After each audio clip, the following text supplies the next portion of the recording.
Kita lanjut bahas spoiler BTT episode 224. Oke lah, nggak usah banyak mang-ming-meng. Kita langsung masuk aja ke pembahasan.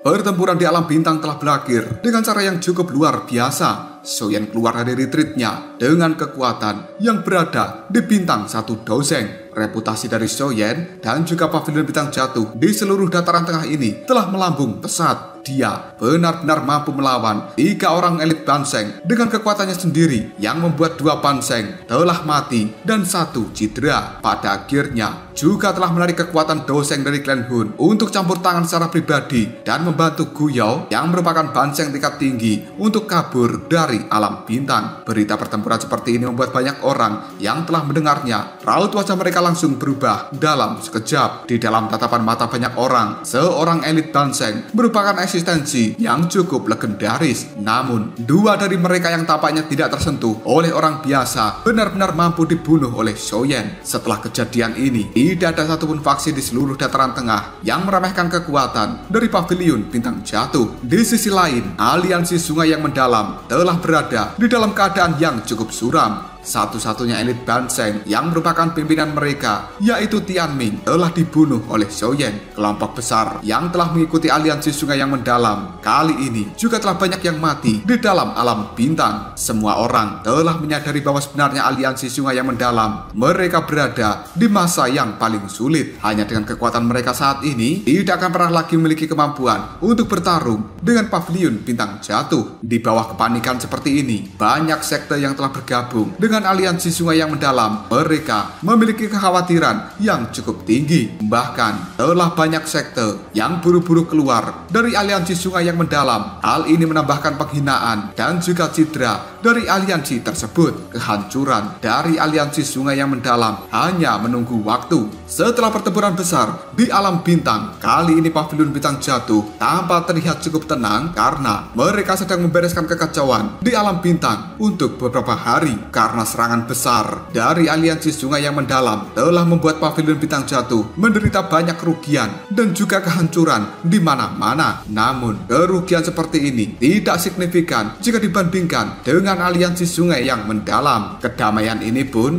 berlangsung selama 3 hari sebelum pada akhirnya pavilion bintang jatuh melakukan balas dendam. Balas dendam ini sendiri dipimpin oleh Soyen dan juga Yalao. Aliansi sungai yang mendalam telah menderita kekalahan total dan juga dalam kondisi yang sangat menyedihkan. Mereka bahkan gagal membentuk pertahanan dan pada akhirnya pavilion bintang jatuh telah menduduki markas besar dari aliansi sungai yang mendalam yang tidak lain merupakan markas utama dari sekte langit yang mendalam saat itu. Soyen benar-benar tidak akan pernah memberikan belas kasihan pada sekte langit yang mendalam yang saat itu memiliki reputasi ganas di seluruh dataran tengah. Pada akhirnya sekte ini telah dilenyapkan. Di bawah tekanan dari Soyen dan juga Yalao, orang-orang di dalam aliansi sungai yang mendalam mereka telah sangat panik dan juga langsung berpencar. Bahkan para sekte kecil yang sebelumnya bergabung dengan aliansi sungai yang mendalam kali ini telah berbalik dan menjelma menjadi musuh dalam selimut. Mereka ketika melihat anggota dari aliansi sungai yang mendalam akan langsung dimusnahkan. Tujuannya supaya sekte-sekte kecil ini tidak menjadi sasaran dari seorang Soyen. Dan seolah-olah sekte kecil yang sebelumnya bergabung dengan aliansi, mereka menunjukkan muka baru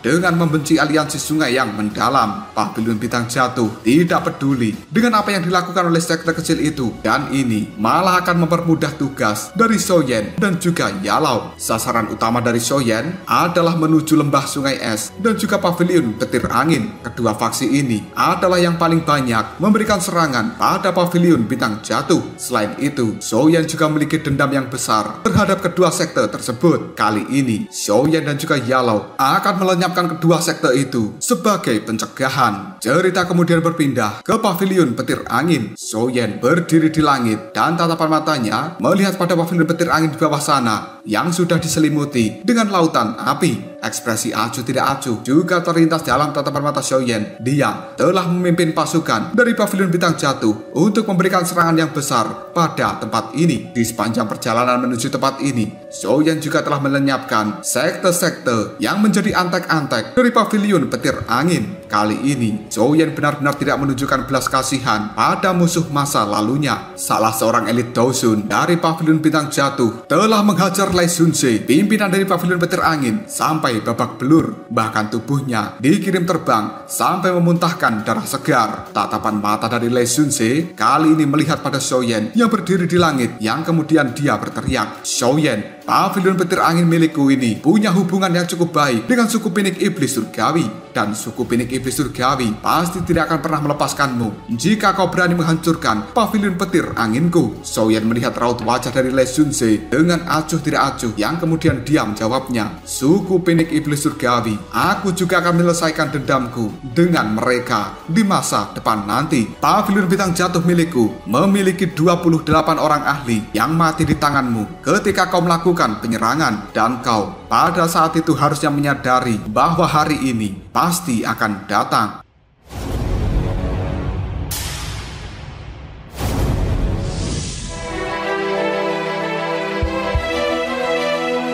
Xiaoyan secara perlahan mengulurkan tangannya dan dia mengarahkan pada Lei Xunze. Hal tersebut membuat raut wajah dari Lei Xunze terlihat cukup ketakutan. Dia buru-buru menggunakan gerakan 3000 petir untuk memunculkan banyak bayangan yang kemudian kabur dari tempat ini. Melihat hal itu, Xiaoyan hanya tersenyum sambil mengatakan, "Gerakan 3000 petir." Namun detik berikutnya, ketika tangan dari Xiaoyan mengepal, tubuh dari Lei Xunze dalam sekejap saja langsung dihancurkan. Bahkan Lei Xunze tidak sempat berteriak ketika tubuhnya telah diubah menjadi daging cincang. Xiaoyan kemudian secara perlahan menarik kembali tangannya, dan bahkan dia tidak melihat pada tubuh dari Lei Xunze yang telah diubah menjadi daging cincang. Salah seorang tetua dari Paviliun Bintang Jatuh tiba-tiba saja dengan cepat menuju ke arah Xiaoyan, yang kemudian dia mengatakan, "Kepala Paviliun Junior, kita telah berhasil mendapatkan beberapa informasi mengenai Clan Han. Seperti yang telah Anda instruksikan, untuk beberapa alasan yang tidak diketahui, mereka telah benar-benar ditekan oleh Paviliun Petir Angin selama bertahun-tahun ini. Dan saat ini, kekuatan dari Clan Han telah menyusut sebanyak 90%. Mereka hanya bisa dianggap sebagai tingkat kedua di kota Tianbei, dan hidupnya sangat menyedihkan." Xiaoyan cukup terkejut ketika dia mendengarkan informasi seperti ini, dan rasa bersalah telah muncul dalam tatapan mata Xiaoyan. Kemungkinan kenapa Clan Han ditekan sampai kekuatannya menyusut 90% adalah karena Clan Han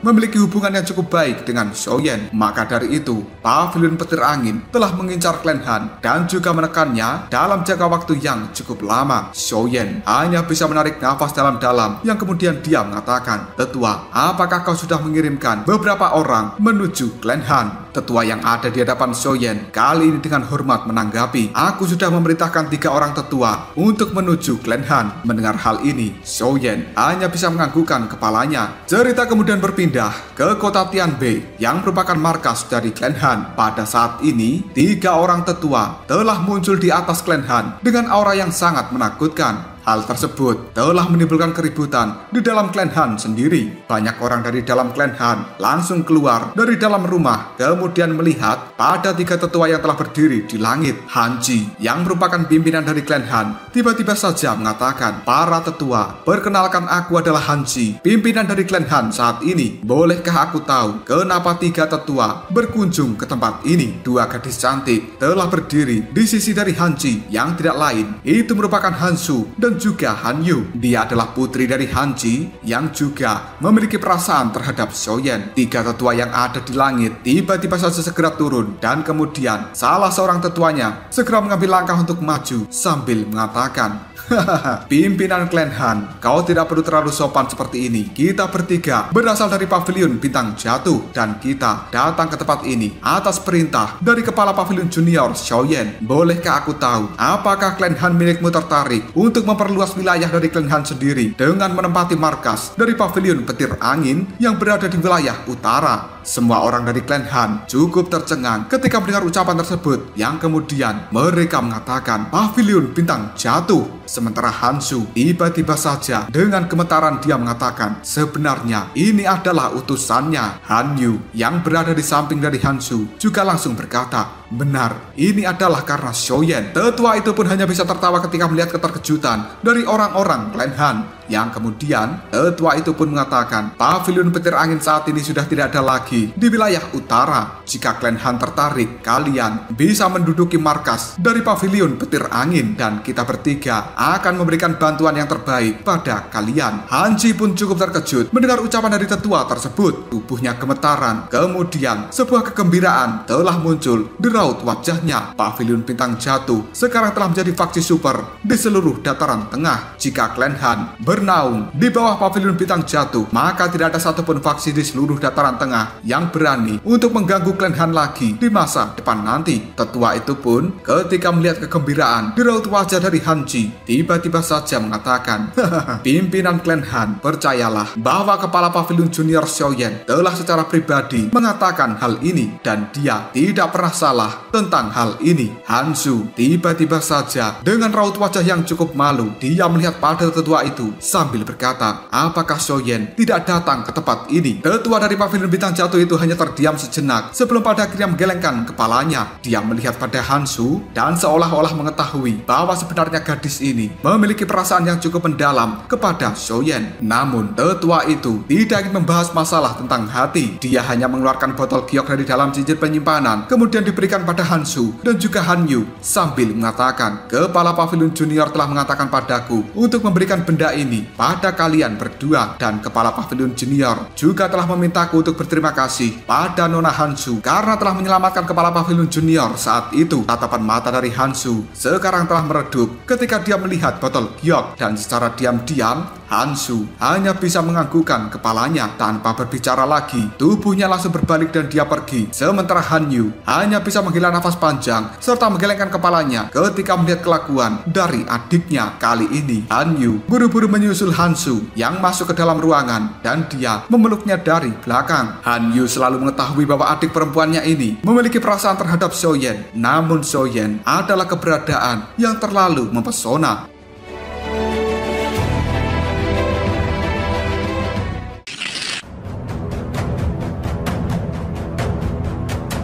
Hanyu terlihat bersedih ketika melihat pada adiknya. Dia memiliki sikap yang keras kepala dan Hansu bahkan tidak ingin menyerah untuk mengejar Shoyen. Hal tersebut hanya membuat Hanyu mendesah pelan karena dia mengetahui bahwa sebenarnya Shoyen bukanlah seorang pria yang bisa ditaklukkan dengan mudah oleh gadis seperti mereka berdua. Balas dendam yang dilakukan oleh pavilion bintang jatuh berlanjut selama 10 hari dan 20 sekte setidaknya telah dihancurkan oleh pavilion bintang jatuh. Berita seperti ini pada akhirnya menyebar luas di seluruh dataran tengah dan pavilion bintang jatuh benar-benar telah melonjak menjadi faksi super. Bagaimanapun juga, kali ini tidak banyak faksi yang ingin bertentangan dengan pavilion bintang jatuh. Mereka mungkin memang terlihat cukup santai, namun balas dendam dari pavilion bintang jatuh tidak main-main. Setelah 10 hari berlalu, pasukan besar dari pavilion bintang jatuh pada akhirnya ditarik untuk mundur. Mereka tidak ingin membantai semua orang karena kematian yang brutal tidak diperlukan. Dan selama periode waktu ini, Aula Jiwa tetap tenang ketika pavilion bintang jatuh memberikan serangan balas dendam pada faksi-faksi yang telah memberikan serangan pada pavilion bintang jatuh. Bahkan Aula Jiwa tidak pernah sedikit memberikan bantuan pada aliansi sungai yang mendalam ketika kelompok dari Shoyen membantai mereka. Bahkan hingga detik ini, seolah-olah Aula Jiwa telah benar-benar menghilang dari dunia karena mereka tidak menunjukkan kabar apapun. Meskipun begitu, kelompok dari Shoyen masih tidak bisa meremehkan potensi bahaya dari terdiamnya Aula Jiwa. Kemungkinan mereka sedang menyusun rencana yang lebih besar untuk langsung memberikan pukulan yang mematikan pada pavilion bintang jatuh. Maka dari itu, Shoyen sangat berhati-hati menghadapi faksi yang menakutkan seperti Aula Jiwa dan juga Clan Hun. Jika benar-benar ingin melawan kelompok mereka, Shoyen harus segera menyelesaikan masalah aliansi yang telah dia usulkan. Oleh karena itu, kali ini Shoyen telah mengirimkan 2 surat dari pavilion bintang jatuh untuk sekte bunga dan juga lembah api yang terbakar. Shoyen menghela nafas dengan lega ketika melihat sosok dari utusannya kini telah pergi meninggalkan pavilion bintang jatuh. Yang diperlukan Shoyen saat ini hanyalah menunggu apakah suratnya akan segera dikonfirmasi oleh sekte bunga dan juga lebah api yang terbakar, sehingga mereka setuju untuk bergabung dengan aliansi yang diusulkan Shoyen. Cerita kemudian berpindah ke dalam sekte bunga. Di tempat itu ada aula yang cukup besar, yang merupakan aula pertemuan dari orang-orang sekte bunga. Saat ini, ada beberapa sosok yang telah duduk di dalam aula tersebut. Salah satunya merupakan Yun Yun.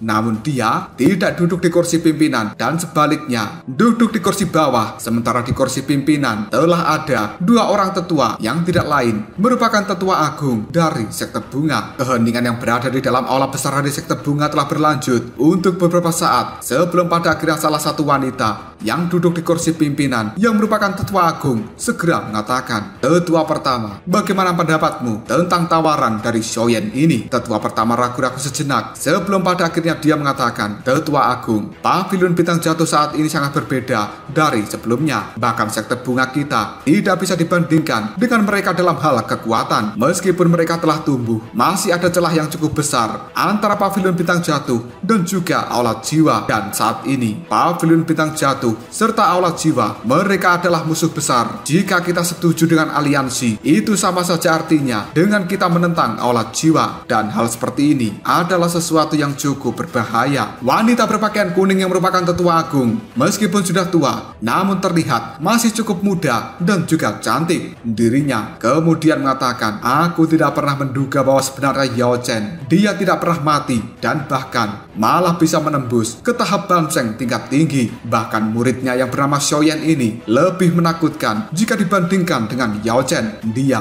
benar-benar mampu melampaui Yao Chen dan menembus ke tahap Doseng. Kekuatan seperti ini memang lebih kuat jika dibandingkan dengan sekte bunga milik kita. Adapun aula jiwa, kita berdua pada saat itu telah bergabung untuk bertarung melawan mereka, dan kita mengetahui bahwa aula jiwa memang keberadaan yang sangat merepotkan." Yun Yun yang sejak tadi terdiam kali ini mulai berbicara, "Tetua agung, aliansi ini mungkin memang sangat beresiko, tapi hal itu juga akan menguntungkan bagi sekte bunga milik kita. Perkembangan dari sekte bunga telah berhenti selama bertahun-tahun, dan kita telah sering mendapatkan tekanan dari sekte langit yang mendalam selama periode waktu ini. Jika kita benar-benar membentuk aliansi dengan Shoyen, maka reputasi dari sekte bunga akan sekali lagi menjadi tumbuh." Tetua agung yang berbaju kuning, dia hanya tersenyum yang kemudian mengatakan, "Sekte langit yang mendalam, mereka memang lalat yang cukup merepotkan. Saat itu, aku dan juga kakakku telah bergandengan tangan untuk melawan Tianming. Namun pada akhirnya, kita berdua hanya bisa mendapatkan hasil yang seimbang. Dan ketika kakak telah berhasil mencapai tahap Banseng tingkat tinggi, kita awalnya berencana untuk mencari iblis tua Tianming demi melakukan balas dendam. Namun tidak disangka bahwa sebenarnya dia telah dibunuh oleh Shoyen." Tatapan mata dari tetua agung berjubah kuning melihat pada Yun Yun sambil menggodanya. Dia pun berkata, "Yun Yun, dikabarkan bahwa kau memiliki hubungan yang cukup dekat dengan Shoyen, bukan? Akan luar biasa jika Shoyen menjadi suamimu, karena bisa menarik Shoyen ke pihak sekte bunga, akan memberikan keuntungan yang benar-benar besar."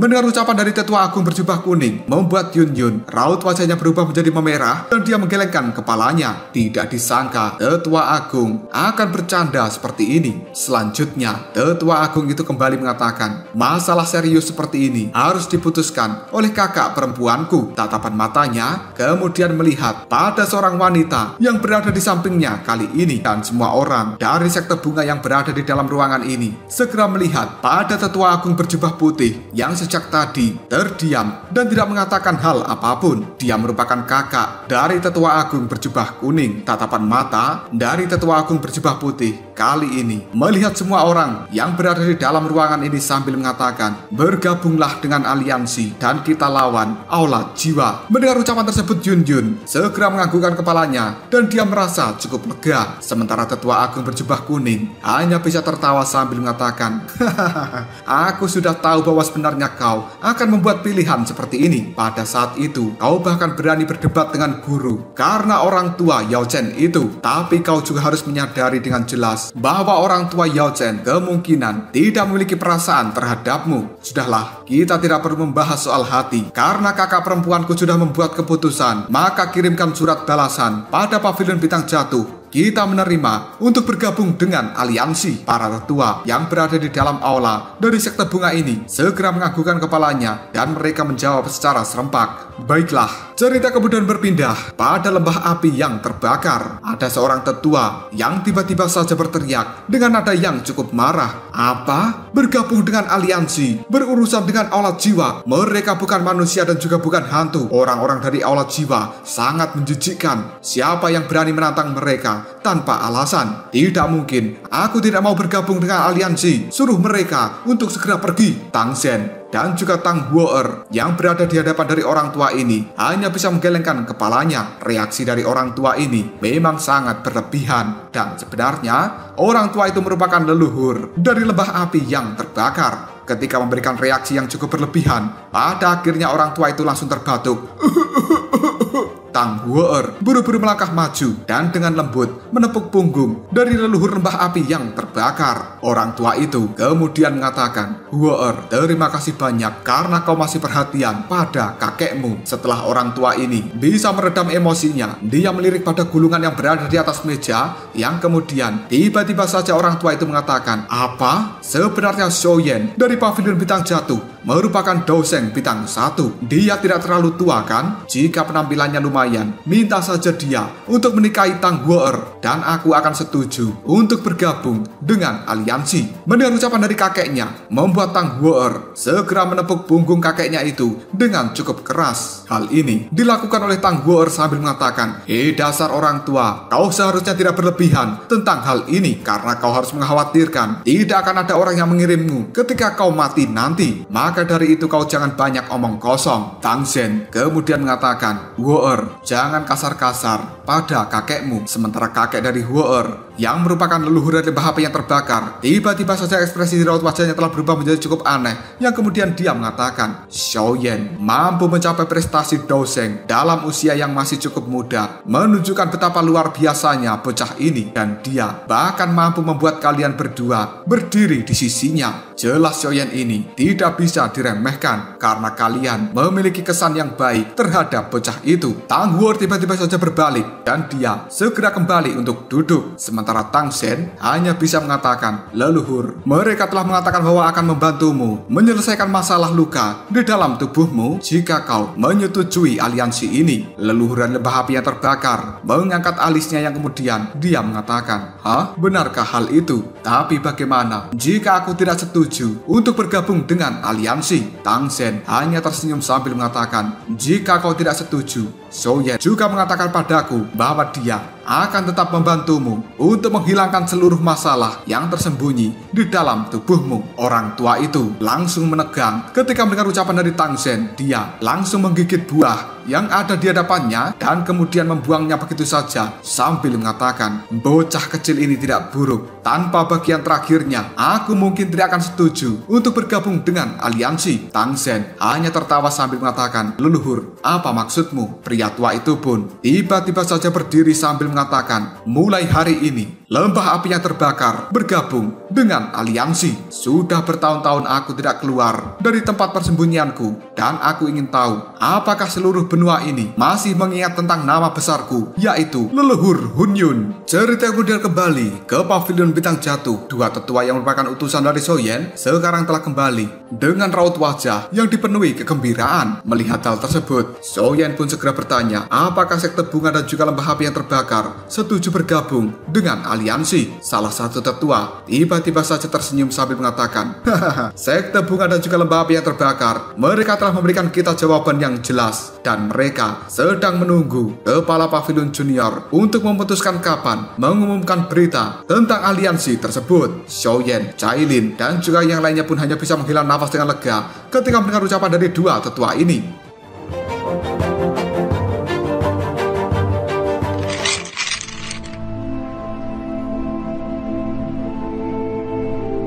Bagaimanapun juga, sekte bunga dan juga lembah api yang terbakar memiliki reputasi yang cukup kuat di seluruh dataran tengah. Dengan bergabungnya mereka, tidak diragukan lagi, reputasi dari aliansi yang akan dibentuk Soyen akan jauh melampaui reputasi dari aliansi Sungai Mendalam saat itu. Yalau sambil membelah janggutnya, dia mengatakan, kemajuan dari aliansi ini benar-benar mulus dan itu melebihi harapanku. Bagaimanapun juga, Aula Jiwa bukanlah faksi yang biasa dan menantang mereka membutuhkan keberanian yang besar. Cailin lalu bertanya, jika begitu, kapan kita akan bertemu dengan kedua sekte untuk membahas detail tentang aliansi? Yalau menggelengkan kepalanya, kemudian dia mengatakan, tidak perlu terburu-buru. Meskipun sekte bunga dan juga lembah api yang terbakar telah setuju untuk bergabung dengan aliansi, namun hal itu masih belum cukup. Jika kita ingin melawan Aula Jiwa, maka kita perlu menarik orang-orang dari Menara Pil. Jika tidak, hal itu akan cukup sulit. Soyen hanya bisa menggelengkan kepalanya ketika dia mendengar ucapan dari gurunya. Dan bagaimanapun juga Soyen mengetahui bahwa Menara Pil merupakan yang terpenting dari aliansi ini. Jika pihak dari Soyen benar-benar mampu menarik pihak dari Menara Pil, maka hal tersebut akan memberikan reputasi yang cukup menakutkan bagi aliansi bentukan Soyen. Kemungkinan banyak para ahli dan juga sekte di seluruh dataran tengah ini juga akan langsung sukarela bergabung dengan aliansi yang akan dibentuk Soyen. Selama ini Menara Pil selalu mempertahankan sikap netral. Mereka tidak pernah bergabung dengan faksi manapun. Meskipun orang-orang ini sangat benci dengan Aula Jiwa, keberhasilan untuk menarik pihak dari Menara Pil tidak terlalu tinggi. Xiao Yixian kemudian mengatakan, haruskah kita segera mengirimkan surat untuk memberitahu pihak dari Menara Pil? Yalau menggelengkan kepalanya, kemudian dia berkata, hal ini tidak boleh dilakukan secara sembarangan. Jika kita ingin meyakinkan orang-orang dari Menara Pil untuk bergabung dengan aliansi, maka kemungkinan aku dan juga Soyen secara pribadi yang harus datang menuju Menara Pil. Karena mengirimkan orang lain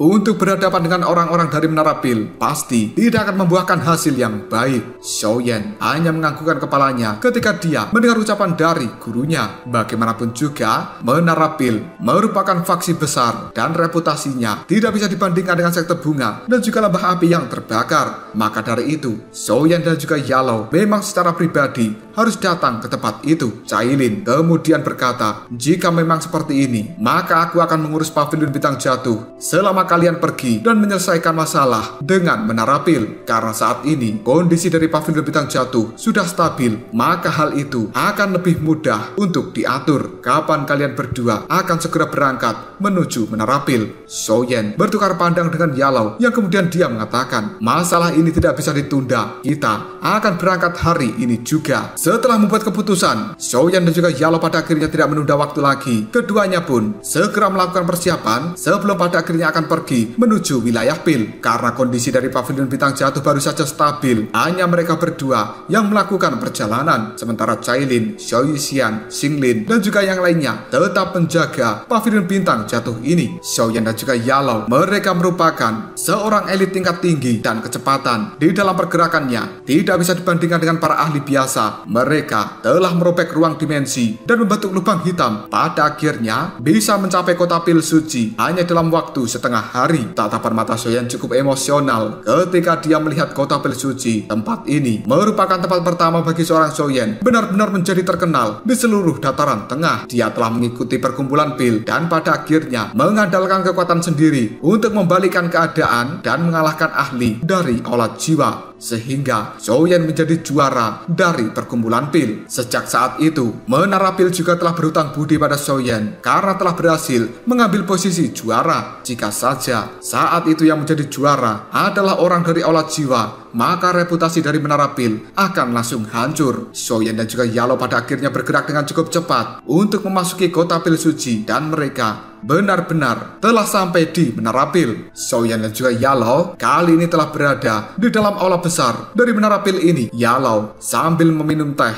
dia pun mengatakan, 3 orang itu tampaknya cukup berhasil menjadi pimpinan dari Menara Pil. Mereka bahkan bisa membentuk suasana yang cukup hebat seperti saat ini. Soyen hanya tersenyum tersenyum, namun dia tidak mengatakan apapun. Dan Xiaoyan tahu jika Yalao memiliki hubungan yang cukup baik dengan 3 pimpinan dari Menarapil. Keheningan di dalam aula besar ini berlanjut untuk beberapa saat sebelum pada akhirnya ada suara langkah kaki memasuki tempat ini. Hal itu segera disusul oleh suara tertawa dari Xuan Kongxi yang kali ini telah mengatakan, "Hahaha, sungguh tamu yang cukup langka. Yao Chen, tidak disangka aku bisa melihatmu kembali." Di belakang dari Xuan Kongxi telah ada Tian Leixi dan juga Xuan Yi. Kedua tatapan mata mereka juga melihat pada Yalao yang telah berada di dalam aula besar. Yalao segera meletakkan cangkir teh miliknya yang kemudian dia buru-buru berdiri sambil tersenyum mengatakan, "Sudah sangat lama kita tidak bertemu, Xuan Kongxi. Bagaimana kabarmu?" Xuan Kongxi hanya menatap pada Yalao dan mengingat persahabatan lama mereka. Yang kemudian Xuan Kongxi menarik napas dalam-dalam. Dia menepuk bahu dari Yalao sambil mengatakan, "Tidak terduga, aku akan benar-benar melihatmu saat kita masih hidup." Senyuman di raut wajah Yalao kini telah memadat ketika dia menepuk bahu dari Xuan Kongxi, dan detik berikutnya tatapan mata Yalao melihat pada Xuan Yi lalu mengatakan, "Xuan Yi, sudah bertahun-tahun kita tidak bertemu, tapi kau masih secantik biasanya dan kau tidak terlihat tua seperti orang-orang ini."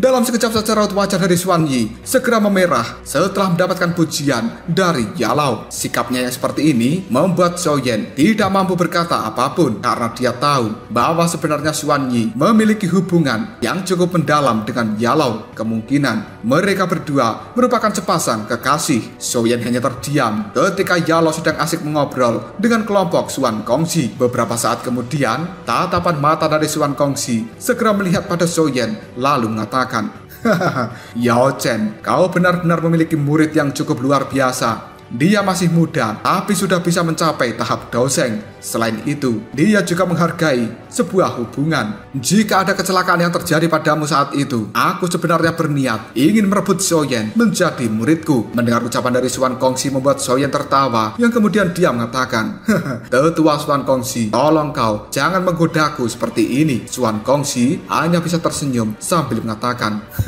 "Aku tidak pantas kau panggil sebagai tetua karena saat ini kau lebih kuat daripada diriku dan orang yang kuat menjadi tuannya. Terlepas dari apakah itu kekuatan dogi atau kemampuan alkemis, kemungkinan aku tidak bisa dibandingkan dengan dirimu." Xiaoyan hanya tersenyum melihat pada Xuan Kongxi. Sementara Xuan Kongxi tiba-tiba saja mengatakan, Sudahlah, kalian berdua pasti berkunjung ke tempat ini bukan tanpa alasan. Yao Chen, jika aku tidak salah menebak, kunjunganmu pasti melibatkan beberapa masalah yang besar." Mendengar ucapan dari Xuan Kongxi membuat Yao Chen hanya bisa menganggukkan kepalanya. Segera setelah itu, Yao Chen memberikan penjelasan secara detail tentang maksud dan juga tujuan mereka datang menuju Menarapil. Hal ini membuat kelompok dari Xuan Kongxi hanya bisa mengerutkan keningnya, yang kemudian mengatakan, "Membentuk aliansi. Masalah ini sedikit merepotkan. Bukankah kau juga mengetahui betapa keras kepalanya orang-orang yang berada di dalam Menarapil kecil?" Yalao dengan nada suara yang cukup serius dia menjawabnya, "Aku memang menyadari bahwa masalah ini sangat merepotkan, namun aku masih harus mencobanya. Aula jiwa itu terlalu kuat dan tidak ada satupun di pihak dari kita yang mampu melawan mereka sendirian. Jika kita tidak membentuk aliansi, maka tidak akan ada satupun orang yang bisa lolos dari cakar aula jiwa. Aku selama ini telah ditangkap oleh aula jiwa dan aku tahu bahwa mereka memiliki sebuah rencana besar yang akan segera diluncurkan dalam jangka waktu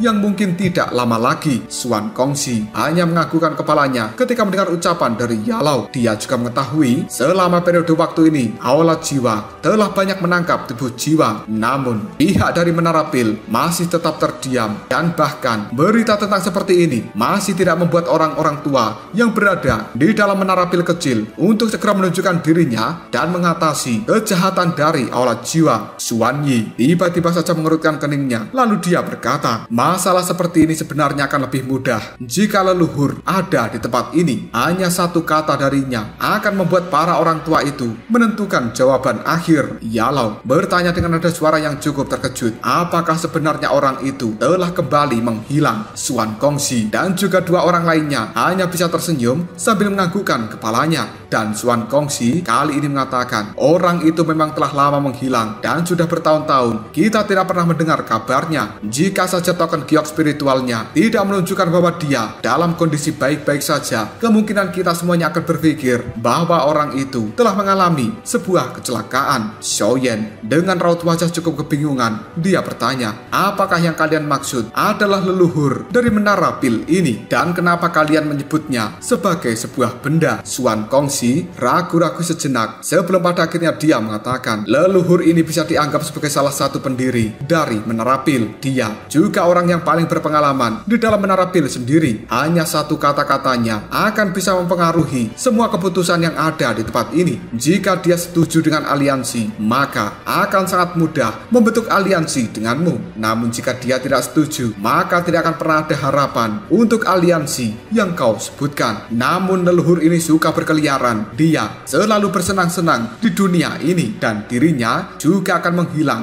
sepanjang waktu. Bahkan kita bertiga hanya bisa bertemu dengan leluhur dalam sekali selama bertahun-tahun. Hal yang paling disukai oleh leluhur adalah mencari wanita yang hamil. Namun targetnya bukan wanita hamil itu sendiri, tapi adalah bayi di dalam kandungan mereka. Lebih tepatnya, leluhur selalu mencari sebuah insiden di mana bayinya yang berada di dalam kandungan kehilangan nyawanya sebelum dia dilahirkan ke dunia. Setelah leluhur menemukan bayi yang meninggal di dalam kandungan, tubuhnya akan buru-buru memasuki ke dalam tubuh dari ibu hamil tersebut. Dan dia dengan sebuah cara yang khusus akan bergabung dengan tubuh janin yang telah meninggal. Kemudian dia akan dilahirkan kembali ke dunia ini. Leluhur akan tumbuh dan juga menjalani hidupnya sebagai orang lain sampai pada akhirnya tubuh yang dia tempati telah mati. Hanya dengan begitu, tubuh dari leluhur sendiri akan segera pergi dan dia akan mencari janin mati selanjutnya. Dengan kata lain, tubuh dari leluhur ini seolah-olah telah hidup abadi dan dirinya telah menjalani banyak kehidupan dari banyak orang yang berada di dunia ini. Xiaoyan cukup tercengang ketika mendengarkan ucapan dari Xuan Kongxi yang kemudian Xiaoyan mengatakan leluhur ini benar-benar manusia yang sangat unik. Xuan Kongxi hanya menggelengkan kepalanya. Dia menatap tajam ke arah Xiaoyan dan kemudian dengan lembut berkata, leluhur ini bukanlah manusia, tapi bentuk aslinya merupakan pil obat.